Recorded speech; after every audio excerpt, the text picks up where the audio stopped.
레위기 26장은 축복과 저주의 말씀이 번갈아 나오는 말씀입니다. 그 축복과 저주의 분량을 비교해보면 1, 2절이 기준이 되어서 3절부터 13절까지 복의 말씀이, 14절부터 39절까지 저주의 말씀이 이어집니다.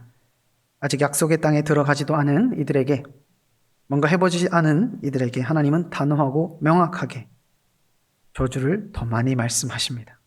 살벌한 내용입니다. 그렇게 말씀하시면서 먼저 복과 저주를 가르는 기준을 1절과 2절에서 말씀해 주시는데요. 우리 먼저 그 말씀을 같이 읽어보았으면 좋겠습니다. 같이 레위기 26장 1절과 2절의 말씀입니다.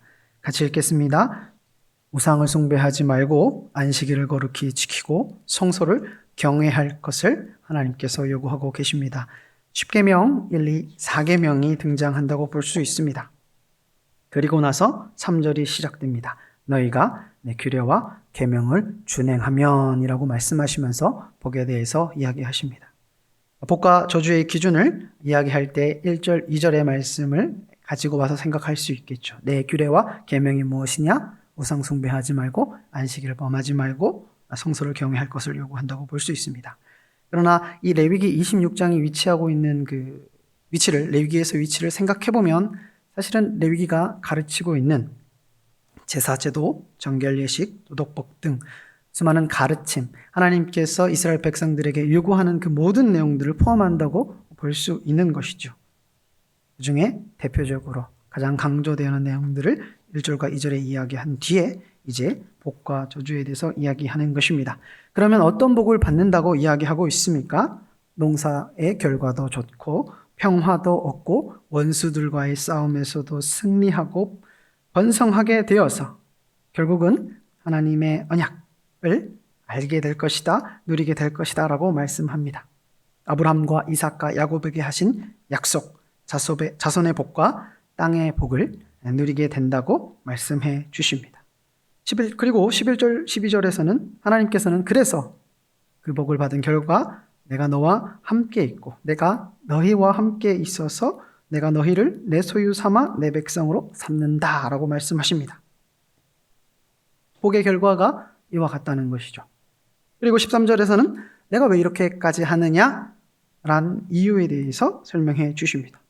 내가 애굽에서 너희를 이끌어낸 이유가, 멍에를 메고 있던 노예처럼 있던 너희를 이끌어낸 이유가 이것이기 때문이다. 내가 너희의 하나님이기 때문에 너희를 구원한다. 이렇게 할 것이다 라고 말씀하고 계십니다. 그러니 정리하면 이런 풍요와 안전과 그래서 하나님의 백성이 되는 모든 조건은 무엇인가 하면 말씀에 순종할 때 너희가 그렇게 될 것이다 라고 말씀하고 있는 것입니다. 원수의 위협에서도 흉년의 위협에서도 안전하여서 풍요롭게 되어지고 평안케 될 것이다. 그 조건은 말씀의 순종이다. 반대로 14절부터는 저주의 말씀이 이어집니다. 조건은 동일합니다. 말씀에 순종하지 않을 때에, 계명과 율례에 복종하지 않을 때에 벌어진다라고 합니다. 그 중에서 한 구절을 우리 같이 읽어봤으면 좋겠습니다. 레위기 26장 16절에서 17절 말씀입니다. 같이 읽어보겠습니다. 레위기 26장 16절에서 17절 말씀 같이 읽겠습니다. 시작. 내가 이같이 너희에게 행하리니 곧 내가 너희에게 놀라운 재앙을 내려 폐병과 열병으로 눈이 어둡고 생명이 쇠약하게 할 것이요 너희가 파종한 것은 헛되리리 너희의 대적이 그것을 먹을 것임이며 내가 너희를 치리니 너희가 너희의 대적에게 패할 것이요 너희를 미워하는 자가 너희를 다스릴 것이며 너희는 쫓는 자가 없어도 도망하리라. 아멘. 뭔가 폐병과 열병 하니까 코로나가 생각이 나지 않습니까? 이것을 직접적으로 연결할 수는 없겠지만 이와 같은 질병이 발생한다고 얘기합니다. 어쩔 때요? 주의 말씀에 순종하지 않을 때. 그리고 이 저주는 계속해서 강화됩니다. 23절에 이러한 일을 당하여도 너희가 내게 돌아오지 아니하고 내게 대항할진대 그렇게 되면 어떻게 된다고 합니까? 7배나 더 칠 것이다 라고 저주하십니다. 저주하고 그 저주를 받고 돌이키지 않으면 7배나 더 저주할 것이다 라고 하나님께서 말씀하시는 것이죠. 여기서 끝나는 것이 아닙니다. 27절에 다시 또 청종하지 않으면 너희 죄로 인하여 7배나 더 징벌할 것이라고 하나님께서 말씀하십니다. 그래서 어떤 일이 벌어지는가 하면 자식의 살을 먹는 일을 겪게 될 것이다 라고 말씀합니다. 아들과 딸의 살을 먹어야 하는 그런 참담한 상황이 너희한테 일어날 것이다 라고 말씀합니다. 왜 그런 일이 벌어진다고 하나님께서 말씀하십니까? 말씀에 순종하지 않으면 그렇게 된다. 그뿐만 아니라 약속했던 그 언약의 땅도 우선도 사라지게 될 것이다 라고 경고하고 저주하고 계십니다. 참 살벌하고 두려운 말씀입니다. 그래서 오늘 본문을 보고 하나님 너무하신 것 아닌가? 자기 언약 백성들을 이렇게까지 하셔야 할 이유가 있을까라는 생각이 들기도 합니다. 혹은 정이 없으신 분은 아닌가? 이렇게까지 칼같이 하실 이유가 있을까라는 생각이 들 수 있습니다. 먼저 이 오해를 바로잡고 이어지는 본문을 설명하도록 하겠습니다. 이스라엘의 역사를 살펴보면 이런 하나님의 단호한 대처가 절실했음을 알 수 있습니다. 대표적인 예가 다시 말해서 말씀에 순종하지 않은 그 결과의 참악한 그 현실. 그래서 하나님께서 이렇게 단호하게 대처하지 않으면 그 악한 결과가 이스라엘에게 간다는 것을 확인할 수 있습니다. 그 예가 무엇인가 하면 몰렉의 자녀를 바치는 것입니다. 레위기 18장 21절에서 자녀에게 몰렉에게 자녀를 주지 말라고 경고하시고 20장에서 또 몰렉에게 자녀를 주는 자에게 반드시 돌로 그 지방 사람들이 치라고 이야기하고 있습니다. 몰렉은 우상이고 자녀를 주는 것은 몰렉을 섬기는 방법입니다. 그 몰렉을 섬기는 방법은 어떠한 것인가 하면 인신 제사를 드리는 것인데 불로 태워서 장자를 바치는 것입니다. 그러니까 몰렉을 숭배하기 위해서는 자기 장자를 불에 태워서 올려드리는 것이죠. 왜 그렇게 올려드린다고 표현하면 되죠? 올려드리는가? 복과 안정과 풍요로움을 누리기 위해서. 아까 우리가 살펴봤던 하나님의 말씀을 순종했을 때 얻어질 그 복들을 받기 위해서 이방 우상에게 이러한 섬김을 한 것이죠. 하나님의 말씀에 순종하지 않고 그것을 뒀을 때 이런 일이 벌어지는 것입니다. 몰렉에게 그렇게 자녀를 바치면 그 풍요가 주어질까요? 1000명 중에 1명은 받을 수 있겠죠. 소가 뒷걸음질을 치다가 쥐를 잡듯이 말입니다. 아무 연관이 없습니다. 자기 사랑하는, 그때 당시는 훨씬 더 장자의 의미가 컸었습니다. 아버지의 분신이고 아버지의 모든 것을, 가문의 모든 것을 물려받는 자가 장자인데 그 장자를 바쳐서 얻어지는 게 무엇이 있느냐? 하나도 없는 것이죠. 장자가 없으므로 가정이 흔들리고 가정의 흔들림을 통하여 어떤 결과를 맞이했겠습니까? 슬픔은 더하여. 이루 말할 수 없었겠죠. 그런데 그들이 어떠한 이유로 그 자녀를 바쳤다고요? 풍요와 안정과 기쁨을 얻기 위해서 몰렉에게 자기 자녀를 바친 것이죠. 역대하 33장 6절에 보면 므낫세 왕이 그와 같은 일을 벌입니다. 33장 6절에 보면 또 흰놈의 아들 골짜기에서 그의 아들들을 불가운데 지나가게 하며라고 합니다. 우상 숭배를 하는 것이죠. 거기에는 아무런 복도 없지만 몰렉에게는 아무 능력도 없지만 하나님의 말씀을 순종하지 않는 자는 이와 같은 일을 벌이게 되어지고 이와 같은 일을 벌이는 것을 통하여 아무런 유익을 누리지 못하고 고통을 겪게 되는 것이죠. 놀라운 점은 무엇입니까? 하나님의 나라 이스라엘의 왕까지도 몰렉에게 자녀를 바치는 일이 가능했다는 것이죠. 그만큼 몰렉에게 자녀를 바치는 것이, 몰렉을 숭배하는 것이 매혹적이고 유력했고 마치 몰렉에게 아들을 바치면 그것이 얻어질 것이라는 그 믿음이 팽배했던 것이죠. 그러니까 자녀를 바칠 수 있었던 것이죠. 아무리 생각을 해봐도 자기 자녀를 어떻게 바쳤지? 아무리 바쳤지? 이해할 수 없는 것입니다. 그런데 이것이 왕이 행할 정도로 유력했고 믿을만해 보였던 것이죠. 그래서 하나님께서는 단호하게 돌로 쳐라. 그와 같은 자는 이와 같은 저주를 받을 것이다 라고 말씀하신 것입니다. 그래서 하나님의 말씀을 따른다는 것은, 하나님의 말씀을 순종한다는 것은 이와 같은 저주로부터 벗어날 수 있는 복이 되는 것이죠. 자기 자녀를 잃지 않아도 되는 이와 같은 일이 주어지는 것이죠. 그래서 이것을 정리해보면 하나님의 말씀을 따라 순종하면 실제로 복이 되는 것입니다.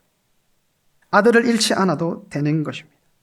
이것은 기복주의가 아니라 인간의 악의 그 악으로부터 나는 결과를 바르게 이해할 때에 하나님의 말씀을 순종하는 것이 복이라는 것을 깨닫게 되어지는 것이죠. 로마서에서는 이와 같은 이야기를 조금 더 자세히 설명해 줍니다. 로마서 1장의 18절 이하의 말씀을 살펴보면 이와 같은 내용들이 나오는데요. 하나님의 영광을 썩어질 우상과 바꾼 인간들이 행할 어리석은 행동들이 거기 소개되고 있습니다. 인간들은 자기의 욕심을 따라 어리석은 짓을 해서 바보가 됩니다.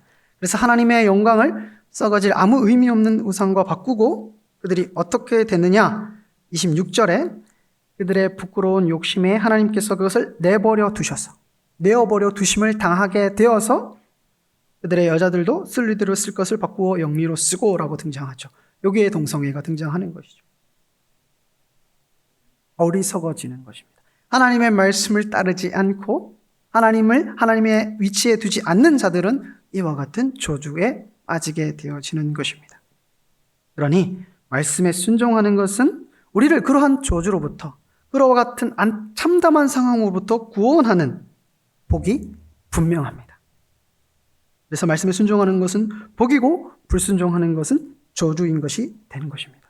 이것을 명확히 하시고 이어지는 설교의 말씀을 들어주시기 바랍니다. 이런 상황으로 보면 우리에게 일어나는 그런 악한 상황들, 저주와 앞에 설명된 저주의 현상들이 우리한테 일어난다면, 그런 결과들이 우리에게 있다면 이처럼 혹 우리 안에 하나님의 말씀을 순종하지 않아서, 하나님의 말씀을 따르지 않아서 우리의 욕심을 쫓게 되어 나는 그 악한 결과가 우리 가운데 있다면 우리가 말씀을 쫓지 않고 있지는 않은지 살펴보아야 하는 것입니다. 우리에게 닥친 어려움들이 혹여나 죄로 인한 것이 아닌가, 다시 말해 말씀을 순종하지 않아서 일어나는 일은 아닌가 생각해 보아야 한다는 것입니다. 물론 개인에게 일어나는 안타까운 일들을 모두 죄라고 말할 수는 없습니다. 대표적인 예가 우리도 잘 알다시피 욥이 있지요. 욥은 죄를 짓지 않았지만 악한 일들이 벌어졌죠. 그와 같은 경우를 말하는 것이 아니라 우리에게 하나님의 말씀을 쫓지 않아서 이 죄의 저주의 결과가 일어나는 것이 있지는 않은지 살펴보아야 한다는 것입니다. 어쩔 때요? 우리에게 악한 일들이 벌어졌다면 우리에게 말씀을 쫓지 않는 것이 있는 것은 아닌지 살펴보아야 한다는 것입니다. 오늘 본문을 유심히 살펴보신 분들, 특히 레위기 26장을 전체적으로 살펴보신 분들은 이런 느낌을 아마 받으셨을 것입니다. 이거 뭐 이스라엘에 일어난 역사 속에 일어난 일들 아니야? 라는 생각이 들 수 있습니다. 하나님의 말씀에 순종해서 승승장구했기도 했고, 하나님의 말씀을 쫓지 않아서 당하고 무너지고 깨어지는 그 역사들이 이어지고 있죠. 이스라엘 역사가 그대로 드러나고 있습니다. 그리고 우리가 오늘 읽은 본문 말씀을 읽을 때는 아마 포로 시대, 포로기를 지난 이후 학사 에스라가 율법을 낭독할 때 혹시 읽은 본문이 이것은 아닌가, 레위기 26장 40절에서 45절의 말씀은 아닌가 하는 생각이 들 수 있습니다. 하나님의 말씀을 따르다가 흥황하고 말씀을 따르지 않아 패퇴해진 그들이 포로가 끌려갔다가 오늘 이 본문을 마주하게 되는 것은 아닌가 말입니다. 하나님의 말씀을 따르지 않아 패퇴한 이스라엘의 역사와 오늘날 우리 한국교회의 상황은 어떠한지 한번 생각해 봤으면 좋겠습니다. 2013년에 2040 한국교회 미래지도라는 책이 발간되었습니다. 저는 다 읽지는 않았습니다. 표지만 보고 중심 내용들을 소개해 주시는 분들의 얘기만 들었습니다. 오늘 설교가 끝이 나고 가서 읽으려고 하고 있습니다. 중요한 내용들을 살펴보았는데 골자는 간단합니다. 한국교회가 잘못이 많아서 혹은 미래에 대처하지 못해서 10년 안에 위기가 온다는 것입니다. 골든타임을 10년을 이야기했습니다. 2013년이니까 10년이면 2023년이 되지 않습니까? 아직 3년이 남았는데 지금 제가 신앙생활한 이후로 가장 크게 교회의 위기를 이야기하고 있는 시대가 아닌가 생각이 듭니다. 한국교회는 복을 누리던 시대가 있었습니다. 한국교인을 가리켜 외국인들이 이렇게 말을 했다고 합니다. 한 책의 사람들. 말씀을 그토록 사랑했던 민족이라고 했던 것이죠. 평양 대부흥 운동으로 대변되는 뜨거운 사경회, 회개가 한국교회에 있었고 그 가운데 한국교회는 불같은 성장을 했습니다. 유례가 없는 성장이라 계속해서 연구가 되고 있고 그 놀라운 결과를 하나님께서 한국을 사용하셔서 세계 열방을 복음케 하시려는 것은 아닌가 하는 기대가 있을 정도로 한국에 부어진 하나님의 복은 놀라웠습니다. 그런데 오늘은 무엇을 이야기하고 있습니까? 위기를 이야기하고 있습니다. 그 사이에 많은 일들이 있었습니다.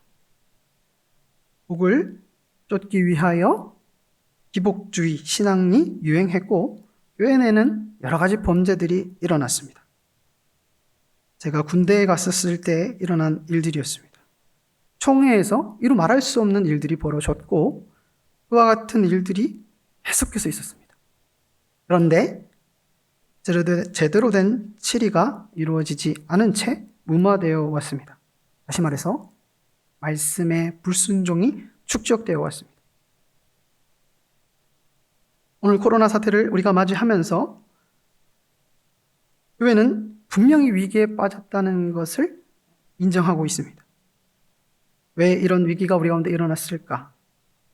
돌이켜보면 우리는 오늘 이 본문의 말씀을 살펴보면서 하나님의 말씀을 따르지 않았던 지난 과거의 결과가 혹여나 오늘 우리가 겪고 있는 이 상황이 아닌가 생각해 보지 않을 수 없는 것입니다. 말씀에 순종이 않았던 한국교회는 마치 오늘 본문의 저주를 그대로 뒤집어 쓴 것 같습니다. 오늘의 본문의 말씀이 그대로 이루어지고 있는 것 같습니다. 이런 상황에서 우리는 어떻게 해야 할까요? 감사한 사실은 오늘 우리가 읽은 본문에서 그와 같은 상황에 놓인 우리에게 명확한 구원의 길을 제시하고 있습니다. 이미 말씀에 불순종하여 저주받은 이들을 위한 메시지가 남아 있습니다. 오늘 위기를 경험하고 있는 한국교회에게도 분명히 적용될 것입니다. 오늘 말씀을 지금부터 설명할 텐데 매우 명확합니다. 이 말씀을 들으시면서 이 매우 명확한 말씀 앞에서 우리가 가져야 할 믿음이 무엇인지를 분명히 아시고 그 믿음을 구하는 우리 성도님들 되시기를 간절히 소망합니다. 우리 다시 한번 본문의 말씀을 읽었으면 좋겠습니다. 레위기 26장 40절에서 45절 말씀입니다. 제가 한 절, 여러분들이 한 절 읽으시고 45절 말씀은 같이 읽도록 하겠습니다. 제가 먼저 읽겠습니다. 그들이 나를 거슬러 잘못으로 자기의 죄악과 그들의 조상의 죄악을 자복하고 또 그들이 내게 대항함으로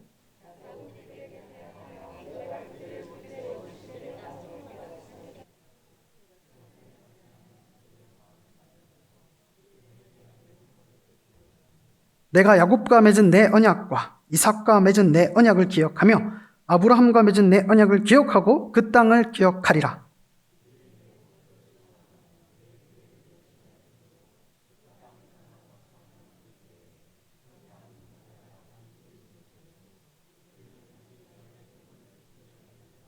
그런즉 그들이 그들의 원수들의 땅에 있을 때에 내가 그들을 내버리지 아니하며 미워하지 아니하며 아주 멸하지 아니하고 그들과 맺은 내 언약을 폐하지 아니하리니 나는 여호와 그들의 하나님이 됨이니라. 함께 읽겠습니다.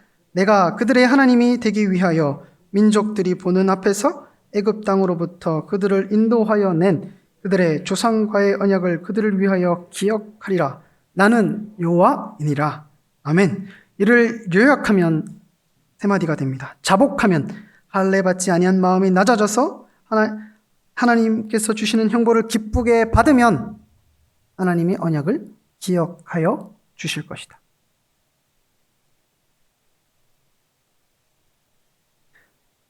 저주와 하나님의 말씀에 불순종하여 저주 상태에 있는 그들에게 주어진 말씀입니다. 이스라엘 백성은 하나님을 거슬러 죄를 지었습니다. 저주를 받았죠. 그런데 거기서 자복한다면, 그리고 죄악의 형벌을 마음의 할례를 받아, 굳어진 마음이 할례를 받아 기쁘게 형벌을 받아들이면 언약을 기억하여 주셔서 회복시켜 주신다는 것이죠. 지금 일어난 일들이, 지금 일어난 이 저주가 우리의 불순종이고 그 불순종이 얼마나 악한지를 깨닫는다면, 인정한다면, 그래서 이 형벌을 없애달라는 것이 아니라 마땅히 받아야 할 것으로 여긴다면, 그것이 의식적으로 건성이 아니라 이 굳어진 마음, 하나님의 말씀을 불순종하면서 저주를 받음에도 깨닫지 못한 이 마음이 깨어진다면, 이 마음이 뜯어져서 그 속살이 드러난다면 하나님께서 기억하실 것이다. 하나님은 그런 분이시다라고 오늘 하나님께서 레위기 말씀을 통해서 말씀하고 계신 것입니다. 우리가 죄를 지어 이 벌을 받았음을 알고, 이 형벌이 우리를 향한 것임을 알고 우리 죄를 인정하고 벌받음이 마땅하다고 한다면 하나님께서 내가 너 완전히 멸하지 않고 이끌어 줄 것이다 라고 말씀하고 계시는 것입니다. 하나님 왜 그렇게 하십니까? 45절 말씀이다. 내가 그들의 하나님이 되기 위하여 민족들이 보는 앞에서 애굽 땅으로부터 그들을 인도하여 낸 그들의 조상과의 언약을 그들을 위하여 기억하리라. 나는 여호와이니라. 그렇게 하는 데의 이유가 무엇이냐? 하나님이니까. 내가 그런 하나님이니까. 애굽에서 너희를 건져냈기 때문에 나는 그렇게 한다. 언약을 지키는 하나님이기 때문에 그렇게 한다고 말씀하시는 것입니다. 율법을 지키지 않아 저주받은 그 무리들에게도 아주 멸하지 않는다는 것입니다. 회개하고 자복하고 돌아오면 용서해 주신다는 것입니다. 그 용서가 하나님 잘못했어요가 아니라 불순종의 결과로부터 오는 그 열매들조차 기쁘게 받아들이는 그 상태가 된다면 하나님께서 언약을 기억하여서 보내주신다는 것이죠. 코로나 시대인 것 같습니다. 코로나가 끝나기를 기도하는 것보다 이 코로나가 지속되는 이유 앞에서 우리가 어디로 가고 있는지를 확인해야 할 것 같습니다. 하나님은 말씀하고 계십니다. 너희가 믿는 하나님은 너희에게 죄의 저주를 주지만 그것으로 멸망케 하는 이가 아니라 그 저주로 인하여 그 죄의 결과를 깨닫는다면, 그래서 하나님 앞에 돌이켜 나아온다면 용서하시는 하나님이다라는 사실을 오늘 코로나 시대를 통하여 우리에게 알려주고 계시는 것 같습니다. 그러니 우리에게 주어진 오늘날의 이 상황이 교회의 죄로 인한 형벌이라면, 형벌로 깨달아진다면 우리는 마땅히 그것을 감내하고 인내하면서 그것이 우리를 멸하는 것이 아니라 구원하시고자 하시는 하나님의 의도임을 깨달아 우리 죄를 진실로 회개하고 하나님 앞으로 나아가야 할 것입니다. 회개가 말씀으로 인한 자복이 우리 안에 있어야 합니다. 우리 자신을 한번 돌아봤으면 좋겠습니다. 과연 우리는 오늘 이 코로나로 인한 여러 억울한 일, 또 저주의 결과와 같은 어려움이 있는데 과연 그것이 어떠한 이유로 우리 가운데 주어졌는지를 돌아보았으면 좋겠습니다. 내가 이 시대의 위기, 한국교회의 위기에 일조하는 것은 없는지, 다시 말해서 하나님의 말씀에 불순종하여 불순종의 결과로 인하여 저주가 이 교회 가운데, 이 한국교회 가운데 임하는 데에서 기여한 것은 없는지 진실로 돌아보기를 소망합니다. 내가 또 나의 자녀가 하나님의 말씀을 충종하고 있는지, 아니면 내가 또 나의 자녀가 자기 욕심에 이끌려 우상 숭배와 같은 일을 행하고 하나님이 정하신 일들을 따르지 않고 악한 일로 갖고는 있지 않은지 돌아보기를 소망합니다. 그것을 돌아보았을 때에 그것이 분명해진다면 우리가 믿을 것이 내용이 오늘 본문에 있습니다. 은혜를 구하십시오. 죄를 자복하시고 그 깨달음 속에 하나님께서 주시는 홍보를 기쁘게 받으시기 바랍니다. 왜? 우리가 믿는 그 하나님은 그리 깨닫는 자들을 절대 내어버리지 않고 원하시고 언약 백성으로 삼아 그 길을 걷게 하시기 때문입니다. 이스라엘 백성들을 기억하십시오. 하나님을 그렇게 떠났던 자들이지만 그 가운데 하나님께서 예수님을 보내셔서 하나님 앞에 회개하는 자들을 놓지 않으셨고 구원하셨고 그들을 사용하여 이 한국 땅까지 주의 복음을 전파하게 하셨습니다. 우리도, 우리 한국교회도 그와 같이, 우리 행복한 교회도 그와 같이 오늘 시대를 바르게 바라보고 그 말씀을 다시금 순종하게 되어지는 성도님들 되시기를 간절히 소망합니다.